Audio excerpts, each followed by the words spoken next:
अध्याय 4 भारतीय अर्थव्यवस्था। प्रस्तुत खंड में भारत की अर्थव्यवस्था को 6 भागों में संक्षिप्त एवं सरल रूप में प्रस्तुत किया गया है तथा प्रत्येक भाग के पश्चात महत्वपूर्ण परीक्षा उपयोगी तथ्य भी दिए गए हैं। प्रस्तुत भागों के शीर्षक निम्न प्रकार हैं। 1. भारतीय अर्थव्यवस्था की विशेषताएं। 2. राष्ट्रीय आय। 3. भारत में नियोजन। 4. भारत की नई आर्थिक नीति। 5. भारत की वित्त व्यवस्था। 6. भारत में कृषि उद्योग तथा अंतर्राष्ट्रीय व्यापार। 1. भारतीय अर्थव्यवस्था की विशेषताएं। भारतीय अर्थव्यवस्था प्राथमिक विकासशील अर्थव्यवस्था है। यद्यपि आज भी भारतीय अर्थव्यवस्था पिछड़ी है, लेकिन अब ये गरीबी के दुष्चक्र से बाहर है। यहाँ की कुल कार्यशील जनसंख्या का लगभग 52% भाग आज भी कृषि में लगा हुआ है, जबकि सकल घरेलू उत्पाद में कृषि क्षेत्र का योगदान 14.6% है। कृषि क्षेत्र की उपरोक्त स्थिति यद्यपि अब भी संतोषजनक नहीं है, फिर भी आजादी के बाद इसमें पर्याप्त सुधार हुआ है। स्वतंत्रता पश्चात देश की आर्थिक आधारभूत संरचना भी अधिक सशक्त तथा मजबूत हुई है। मात्रात्मक दृष्टि से भी देश की अर्थव्यवस्था में काफी सुधार हुआ है। भारत की अर्थव्यवस्था के विभिन्न पहलुओं की विशेषताओं को निम्न बिंदुओं में अलग अलग प्रस्तुत किया जा रहा है। 1. भारतीय अर्थव्यवस्था ग्रामीण तथा कृषि पर आधारित अर्थव्यवस्था है। स्वतंत्रता के 60 वर्ष बाद भी भारत की 52% श्रम शक्ति कृषि क्षेत्र में लगी हुई है तथा राष्ट्रीय आय में इनका योगदान लगभग 14.6% है। इसके आधार पर कहा जा सकता है कि भारतीय अर्थव्यवस्था अभी भी कृषि प्रधान ही है। 2. भारतीय अर्थव्यवस्था मिश्रित अर्थव्यवस्था है। मिश्रित अर्थव्यवस्था का अर्थ निजी क्षेत्र तथा सार्वजनिक क्षेत्र का सह अस्तित्व है। भारत ने अपने स्वतंत्रोत्तर विकास काल में मिश्रित अर्थव्यवस्था को अपनाया है ताकि इसका समाजवादी लक्ष्य पूरा हो सके। अपने संपूर्ण योजना काल में सरकार ने लगभग 45% पूंजी सार्वजनिक क्षेत्र में निवेश किया है तथा आर्थिक नियोजन के माध्यम से इसे गति दी जाती रही है, परंतु उत्पादन के स्रोतों और साधनों पर आज भी निजी क्षेत्र का ही वर्चस्व लगभग 80% बना हुआ है। उदारीकरण के पश्चात भारतीय अर्थव्यवस्था पूंजीवादी अर्थव्यवस्था की ओर अग्रसर है। 3. भारतीय अर्थव्यवस्था अल्प विकसित अर्थव्यवस्था है। भारतीय अर्थव्यवस्था के अल्प विकसित होने की पुष्टि निम्न तथ्यों से की जा सकती है। A. भारत की राष्ट्रीय आय काफी कम है तथा प्रति व्यक्ति आय का स्तर बहुत नीचा है। विश्व विकास रिपोर्ट 2010 के अनुसार वर्ष 2007 में भारत में प्रति व्यक्ति आय $1070 थी। B. आजादी के 6 दशक बाद भी देश में निर्धनता रेखा से नीचे की जनसंख्या 23.85 करोड़ यानी 2004 और 2005 में है। ये देश की कुल आबादी का लगभग 21.7% है। विश्व बैंक को विश्व विकास सूचक शीर्षक से प्रकाशित रिपोर्ट के अनुसार विश्व में निर्धन लोगों की सर्वाधिक संख्या भारत में है। विश्व बैंक ने विश्व की विभिन्न अर्थव्यवस्थाओं को प्रति व्यक्ति सकल राष्ट्रीय उत्पाद के आधार पर वर्गीकृत किया है। विश्व विकास रिपोर्ट 2007 के अनुसार न्यून आय अर्थव्यवस्थाएं वो हैं जिनका प्रति व्यक्ति सकल राष्ट्रीय उत्पाद 2005 में $875 अथवा इससे कम था। इसी प्रकार मध्य आय अर्थव्यवस्थाएं वो हैं जिनका प्रति व्यक्ति सकल राष्ट्रीय उत्पाद वर्ष 2005 में $876 से $1725 के मध्य थी।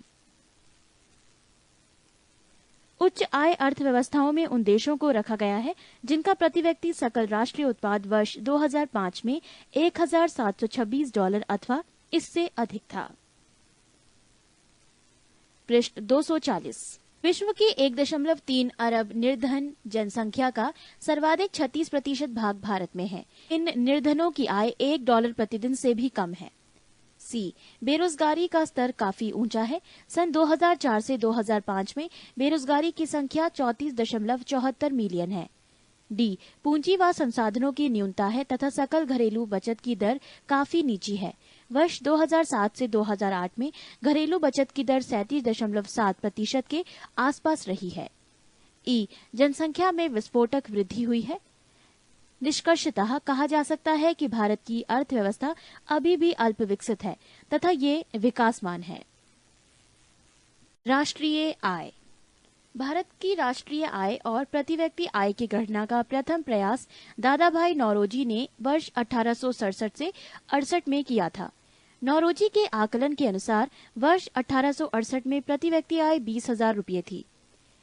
एफ सिर्रास ने वर्ष 1911 में प्रति व्यक्ति आय 49 रुपये बताया है। स्वतंत्रता प्राप्ति से पूर्व इस दिशा में प्रथम आधिकारिक प्रयास वाणिज्य मंत्रालय आर्थिक सलाहकार कार्यालय द्वारा किया गया।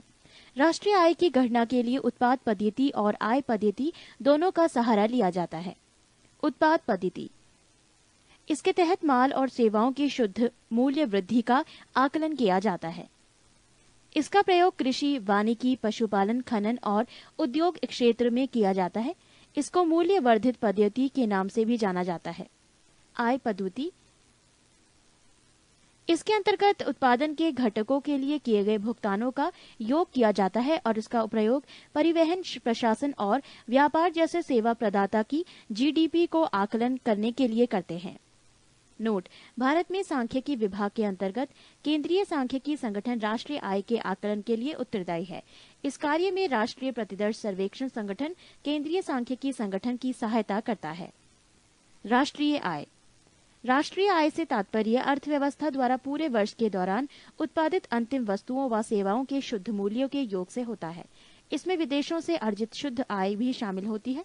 राष्ट्रीय आय एक दिन हुए समय में किसी अर्थव्यवस्था की उत्पादन शक्ति को मापती है। भारत में राष्ट्रीय आय के आंकड़े वित्तीय वर्ष 1 अप्रैल से 31 मार्च तक पर आधारित है। राष्ट्रीय आय की अवधारणाएं: सकल राष्ट्रीय उत्पाद जीएनपी, किसी देश के नागरिकों द्वारा किसी दी हुई समयावधि में सामान्यतया एक वित्तीय वर्ष में उत्पादित कुल अंतिम वस्तुओं तथा सेवाओं का मौद्रिक मूल्य सकल राष्ट्रीय उत्पाद कहलाती है। इसमें देशवासियों द्वारा देश के बाहर उत्पादित वस्तुओं को भी सम्मिलित किया जाता है। जीएनपी को ज्ञात करने के लिए देश के नागरिकों को विदेशों से प्राप्त हुई आय को सकल घरेलू उत्पाद जीडीपी में जोड़ देना चाहिए। इसी प्रकार देश के अंदर विदेशियों द्वारा उत्पादित आय को सकल घरेलू उत्पाद जीडीपी में से घटा दिया जाना चाहिए। इसे निम्न समीकरण द्वारा दर्शाया जा सकता है: जीएनपी बराबर GDP plus X minus M. यहाँ x बराबर देशवासियों द्वारा विदेशों में अर्जित आय, m बराबर विदेशियों द्वारा देश में अर्जित आय। उपयुक्त समीकरण से स्पष्ट है कि यदि x बराबर m है तो जीएनपी बराबर जीडीपी होगा। इसी प्रकार बंद अर्थव्यवस्था के अंतर्गत x माइनस m बराबर o है तो वहां भी जीएनपी बराबर जीडीपी होगा। पृष्ठ 241। सकल घरेलू उत्पाद अथवा जीडीपी देश के सीमा के अंदर किसी दी हुई समयावधि सामान्यतया एक वर्ष में उत्पादित अंतिम वस्तुओं तथा सेवाओं का कुल मौद्रिक मूल्य होती है। जीएनपी में जीडीपी का केवल वही भाग सम्मिलित किया जाता है जो देश के नागरिकों की उत्पादक सेवाओं का परिणाम है। वर्तमान 2010 में भारत की सकल घरेलू उत्पाद में सबसे अधिक योगदान सेवा क्षेत्र 57.2%, दूसरे स्थान पर उद्योग 28% तथा तीसरे स्थान पर कृषि 14.6% है। भारत के सकल घरेलू उत्पाद जीडीपी में सर्वाधिक योगदान महाराष्ट्र का है। शुद्ध राष्ट्रीय उत्पाद एनएनपी, शुद्ध राष्ट्रीय उत्पाद ज्ञात करने के लिए जीएनपी में से पूंजी स्टाफ की खपत मूल्य ह्रास को घटाना होता है। एनएनपी बराबर जीएनपी माइनस मूल्य ह्रास। डेप्रिसिएशन, एनएनपी की गणना दो प्रकार से की जा सकती है। प्रथम वस्तुओं तथा सेवाओं की बाजार कीमत पर तथा द्वितीय कुल उत्पादन की उत्पादन साधन लागत के रूप में।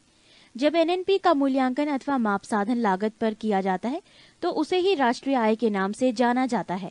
इसे ज्ञात करने के लिए बाजार मूल्य पर आंकलित शुद्ध राष्ट्रीय उत्पाद एनएनपी में से शुद्ध अप्रत्यक्ष करों, कुल अप्रत्यक्ष कर, सब्सिडी को घटाना होता है। इस प्रकार से ज्ञात मूल्य ही राष्ट्रीय आय कहलाता है। राष्ट्रीय आय बराबर बाजार कीमत पर एनएनपी माइनस अप्रत्यक्ष कर प्लस सब्सिडी। भारत में राष्ट्रीय आय के अनुमान के आंकड़े केंद्रीय सांख्यिकी संगठन सीएसओ स्थापना 1951 ईस्वी जारी करता है। व्यक्तिगत आय पर्सनल इनकम, ये देशवासियों को वास्तव में प्राप्त होने वाली आय है जिसे निम्न सूत्र से ज्ञात करते हैं: व्यक्तिगत आय बराबर राष्ट्रीय आय माइनस निगमों का अवितरित लाभांश माइनस निगम कर माइनस सामाजिक सुरक्षा योजना के लिए किए गए भुगतान प्लस सरकारी हस्तांतरण भुगतान प्लस व्यापारिक हस्तांतरण भुगतान। नोट: किसी भी देश की आर्थिक विकास दर का सर्वश्रेष्ठ सूचक प्रति व्यक्ति आय होती है। आर्थिक नियोजन, आर्थिक नियोजन वो प्रक्रिया है जिसके अंतर्गत पूर्व निर्धारित उद्देश्यों के प्रति पूर्ति हेतु सीमित प्राकृतिक संसाधनों का कुशलतम उपयोग किया जाता है। भारत में आर्थिक आयोजन के निर्धारित उद्देश्य हैं: आर्थिक समृद्धि, आर्थिक व सामाजिक असमानता को दूर करना, गरीबी का निवारण तथा रोजगार के अवसरों में वृद्धि। भारत में आर्थिक आयोजन संबंधी प्रस्ताव सर्वप्रथम सन 1934 ईस्वी में विश्वेश्वरैया की पुस्तक प्लान्ड इकोनॉमी फॉर इंडिया में आई थी। तत्पश्चात सन 1938 ईस्वी में अखिल भारतीय कांग्रेस ने ऐसी ही मांग की थी। सन 1944 ईस्वी में कुछ उद्योगपतियों द्वारा बम्बई योजना के तहत ऐसे प्रयास किए गए। स्वतंत्रता पश्चात सन 1947 ईस्वी में पंडित नेहरू की अध्यक्षता में आर्थिक नियोजन समिति गठित हुई।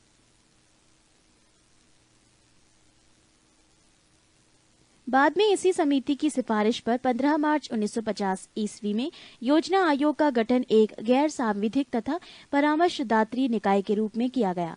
भारत के प्रधानमंत्री इसके पदेन अध्यक्ष होते हैं। भारत की पहली पंचवर्षीय योजना 1 अप्रैल 1951 से प्रारंभ हुई। भारत में अब तक 10 पंचवर्षीय योजनाएं लागू की जा चुकी हैं और 1 अप्रैल 2007 से 11वीं पंचवर्षीय योजना प्रारंभ की गई है। पृष्ठ 242। पंचवर्षीय योजनाएं, लक्ष्य एवं उपलब्धियां। पहली पंचवर्षीय योजना अवधि 1951 से 56 ईस्वी। जीडीपी की वार्षिक वृद्धि दर लक्ष्य प्रतिशत में 1.2%, उपलब्धि प्रतिशत में 3.6%। दूसरी पंचवर्षीय योजना अवधि 1956 से 61 ईस्वी। वृद्धि दर 2.5%, उपलब्धि 4.1%। तीसरी पंचवर्षीय योजना अवधि 1961 से 66 ईस्वी। वृद्धि दर 5.6%, उपलब्धि 2.5%। चौथी पंचवर्षीय योजना अवधि 1969 से 74 ईस्वी। वृद्धि दर 5.5%, उपलब्धि 3.3%। पांचवी पंचवर्षीय योजना अवधि 1974 से 78 ईस्वी। वृद्धि दर लक्ष्य 4.4%, उपलब्धि में 5.0%। छठी पंचवर्षीय योजना अवधि 1980 से 85 ईस्वी। वृद्धि दर 5.2%, उपलब्धि 5.4%। सातवीं पंचवर्षीय योजना अवधि 1985 ईस्वी से 90 ईस्वी। वृद्धि दर 5.4%, उपलब्धि 5.8%। आठवीं पंचवर्षीय योजना अवधि 1992 से 97 ईस्वी। जीडीपी की वार्षिक वृद्धि दर लक्ष्य 5.6% में, उपलब्धि 6.7%। नौवीं पंचवर्षीय योजना अवधि 1997 से 2002 ईस्वी। वृद्धि दर 6.5%, उपलब्धि 5.5%। 10वीं पंचवर्षीय योजना अवधि 2002 से 2007 ईस्वी। वृद्धि दर 8.0, बाद में 7%, उपलब्धि 7.8%। 11वीं पंचवर्षीय योजना अवधि 2007 से 2012 ईस्वी। वृद्धि दर लक्ष्य 9.0, अंतिम वर्ष 10%, उपलब्धि डैश। इसके अतिरिक्त 7 पंचवार्षिक योजनाएं भी बनी।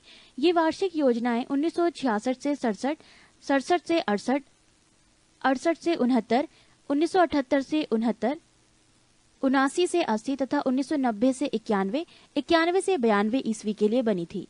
1978 से 83 ईस्वी के लिए जनता सरकार ने अनवरत योजना चलाई, परंतु 1980 ईस्वी में कांग्रेस सरकार ने इसे रोककर 1980 ईस्वी में छठी पंचवर्षीय योजना शुरू किया।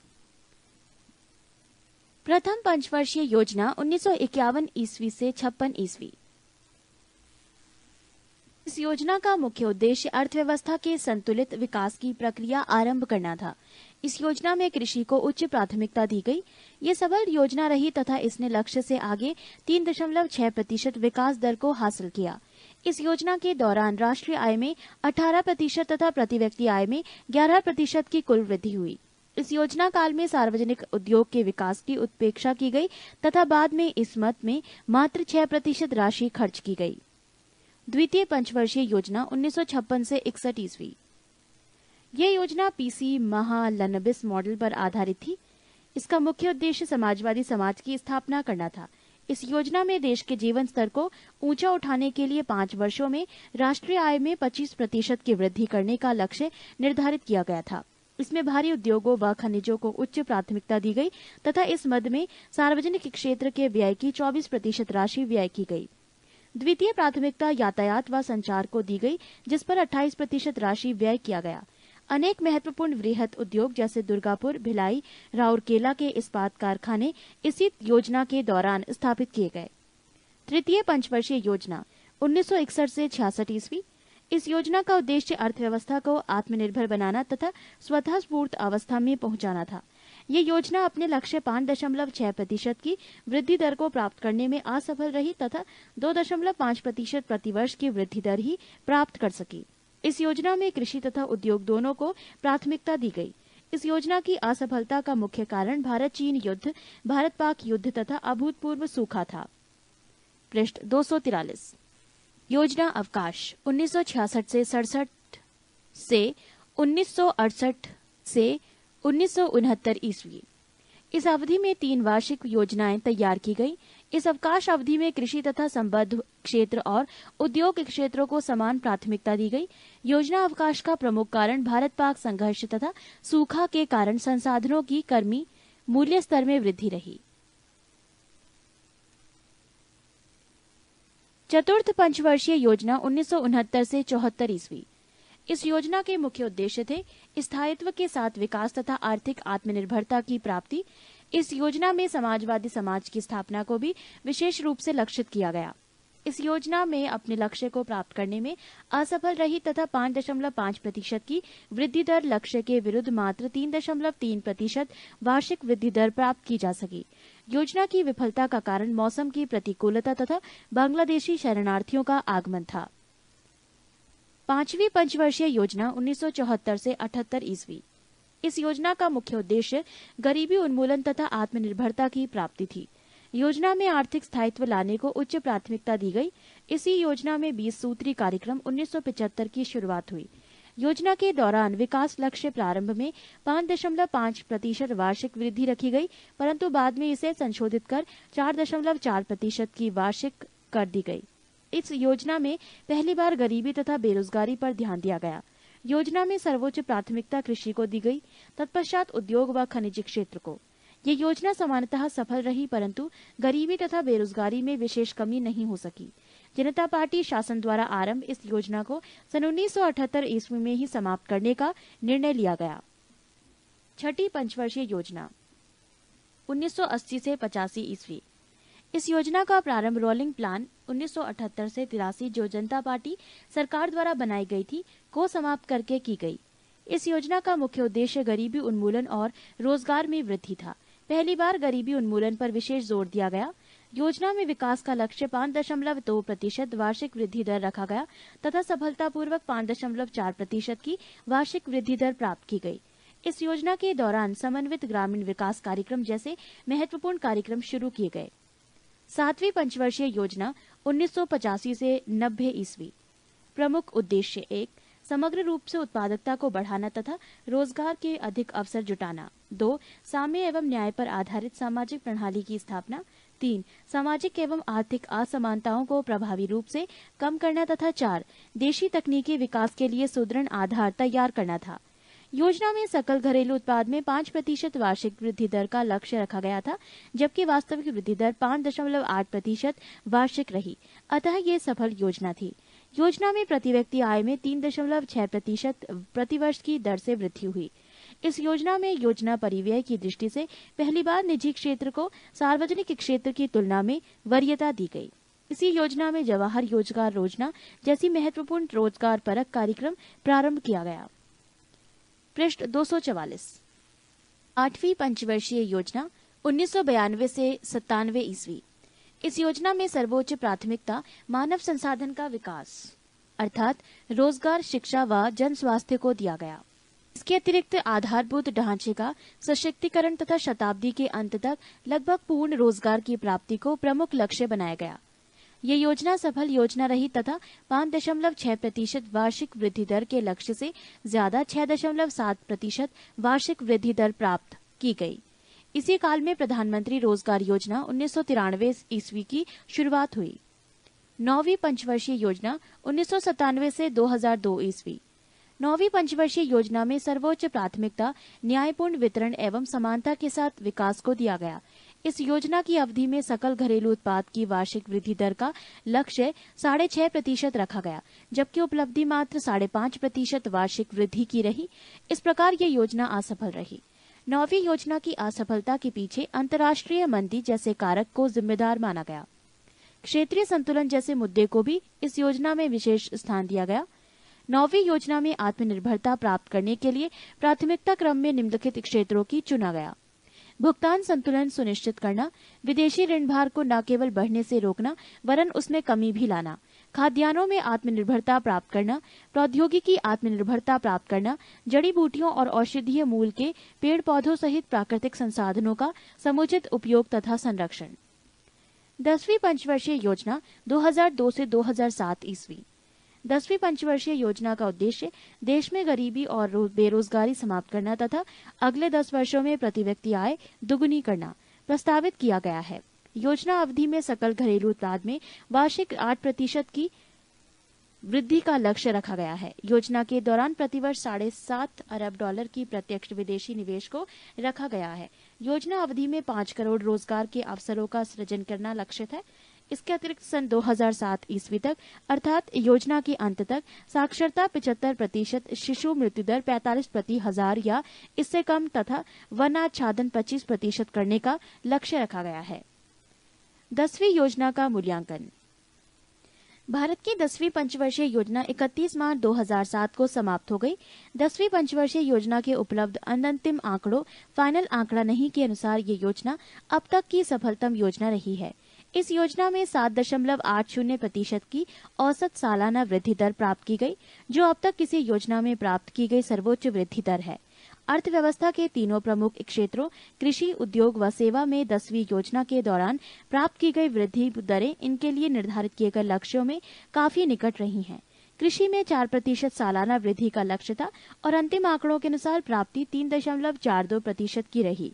इसी प्रकार उद्योगों व सेवाओं के क्षेत्रों में क्रमशः 8.90% व 9.40% वार्षिक वृद्धि का लक्ष्य था और अनंतिम आंकड़ों के अनुसार प्राप्ति क्रमशः 8.74% व 9.30% की रही।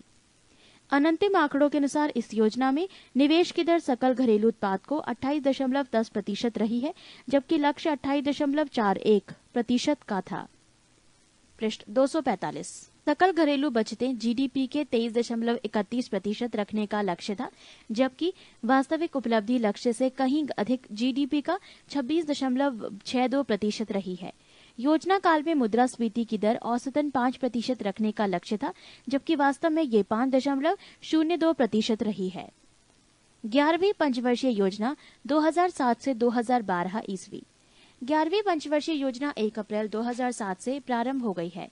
इस पंचवर्षीय योजना का मुख्य लक्ष्य नवीनतम एवं तीव्रतम एवं समावेशी विकास है। इस पंचवर्षीय योजना के प्रारूप पत्र में निहित प्रमुख बिंदु निम्नवत है। 1. इस योजना में 9% की औसत वार्षिक वृद्धि दर के साथ अंतिम वर्ष 2011 से 2012 में 10% वार्षिक वृद्धि दर का लक्ष्य किया गया है। 2. 9% वार्षिक विकास के लिए 2007 से 2012 के दौरान कृषि में 4% तथा उद्योगों व सेवाओं में 9 से 11% प्रतिवर्ष की दर से वृद्धि का लक्ष्य इस योजना में है। 3. देश के सभी ग्रामों में विद्युतीकरण का लक्ष्य है। 4. रोजगार के 70 मिलियन नए अवसर सृजित करना। 5. शैक्षिक बेरोजगारी को 5% से नीचे लाना। 6. अकुशल श्रमिकों की वास्तविक मजदूरी दर में 20% तक की वृद्धि करना। 7. वर्ष 2016 से 2017 तक प्रति व्यक्ति आय को दुगुना तक लाने के लिए सकल घरेलू उत्पाद की वार्षिक समृद्धि दर को 8% से बढ़ाकर 10% तक करना तथा इसे 10% से 12% के बीच बनाए रखना। 8. 7 वर्ष से अधिक आयु वर्ग में साक्षरता दर को बढ़ाकर 85% करना। 9. प्राथमिक शिक्षा के स्तर पर विद्यालय छोड़कर घर बैठ जाने वाले बालकों की दर को वर्ष 2003 से 4 में 52.2% से घटाकर वर्ष 2011 से 2012 तक 20% के स्तर पर लाना। 10. साक्षरता के लिंग अंतराल को 10% तक नीचे लाना। 11. साक्षरता दर को कम से कम 75% के स्तर तक लाना। 12. कुल प्रजनन दर को 2.1 तक नीचे लाना। 13 शिशु मृत्यु दर को घटाकर 28 तथा मातृत्व मृत्यु दर को घटाकर प्रति 1000 जीवित जन्म के स्तर पर लाना। 14 महिलाओं एवं लड़कियों में रक्त अल्पता को 11वीं योजना के अंत तक 50% तक घटना। 15 0 से 6 आयु वर्ग में लिंगानुपात को वर्ष 2011 से 12 तक बढ़ाकर 935 तथा 2016 से 17 तक 950 करना। 16 सभी सरकारी योजनाओं के कुल प्रत्यक्ष तथा परोक्ष लाभार्थियों में महिलाओं एवं बालिकाओं का हिस्सा कम से कम 33% हो। गरीबों तथा बेरोजगारी उन्मूलन से संबंधित योजनाएं तथा उनके प्रारंभ वर्ष। योजनाएं मरुभूमि विकास कार्यक्रम प्रारंभ वर्ष 1977 से 78 ईस्वी। काम के बदले अनाज कार्यक्रम 1977 से 78 ईस्वी। अंत्योदय योजना कार्यक्रम 1977 से 78 ईस्वी। ट्राइसेम 1979 ईस्वी। एकीकृत ग्रामीण विकास कार्यक्रम 1980 ईस्वी। द्वाकरा 1982 ईस्वी। जवाहर रोजगार योजना 89 ईस्वी। नेहरू रोजगार योजना 1989 ईस्वी। 10 लाख कुआं योजना 1988 से 89 ईस्वी। इंदिरा आवास योजना 1985 से 86 ईस्वी।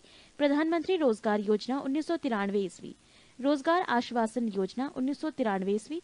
स्वर्ण जयंती शहरी रोजगार योजना 1997 ईस्वी। स्वर्ण जयंती ग्राम स्वरोजगार योजना 1999 ईस्वी। जवाहर ग्राम समृद्धि योजना 1999 ईस्वी। प्रधानमंत्री ग्रामोदय योजना 2000 से 2001 ईस्वी। अन्नपूर्णा योजना 2000 ईस्वी। जनश्री बीमा योजना 2000 से 2001 ईस्वी। अंत्योदय अन्न योजना 2000 ईस्वी।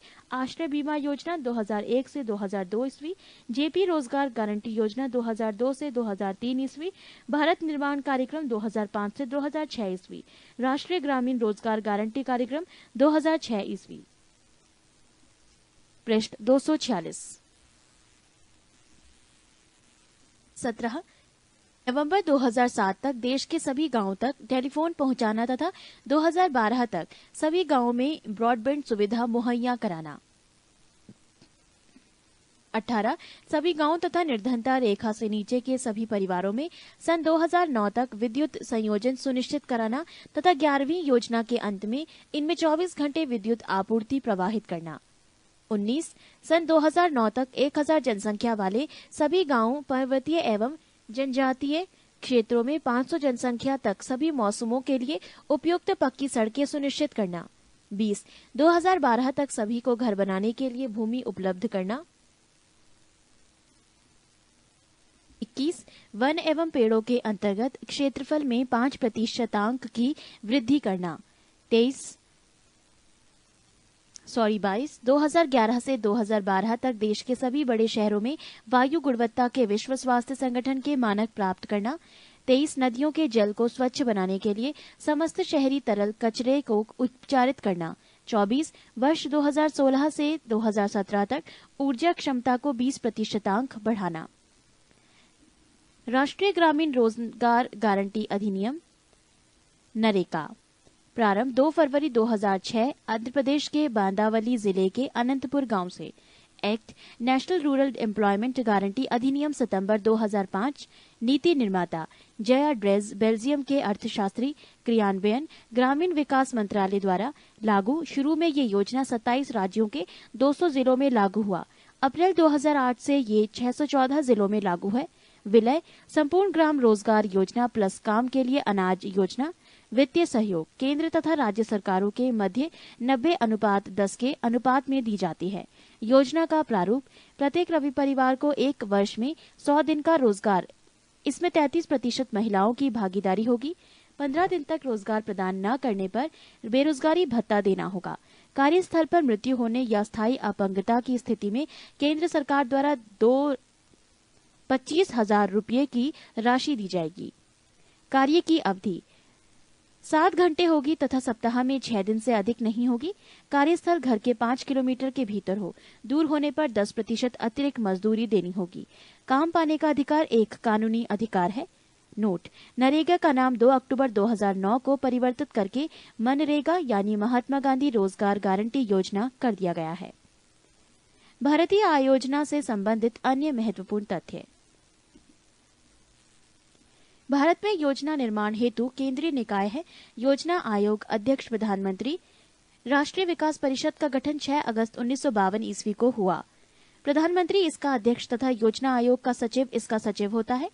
सभी राज्यों के मुख्यमंत्री और योजना आयोग के सदस्य राष्ट्रीय विकास परिषद के सदस्य होते हैं। दीर्घकालिक योजना वो योजना होती है जो योजना आयोग द्वारा सामाजिक एवं राजनीतिक उद्देश्यों को ध्यान में रखकर 15 से 20 वर्षों के लिए बनाई जाती है। योजना का अंतिम अनुमोदन राष्ट्रीय विकास परिषद द्वारा होता है। देश की प्रथम पंचवर्षीय योजना हेरोल्ड डोमर मॉडल पर आधारित थी। भारत में गरीबी का आकलन पर्याप्त मात्रा में ऊर्जा उपभोग न कर पाने की क्षमता के आधार पर किया जाता है। उस व्यक्ति को निर्धनता की रेखा से नीचे माना जाता है जो ग्रामीण क्षेत्रों में प्रतिदिन 2400 कैलोरी व शहरी क्षेत्रों में 2100 कैलोरी भोजन प्राप्त करने में असमर्थ है। ये मापदंड योजना आयोग द्वारा निर्धारित किया गया है। निर्धनों की निरपेक्ष संख्या के मामले में उत्तर प्रदेश का स्थान जहां सबसे ऊपर है, वहीं निर्धनता अनुपात के मामले में कुल जनसंख्या में निर्धन जनसंख्या का प्रतिशत उड़ीसा 46.4% का स्थान सर्वोच्च है। पृष्ठ 247।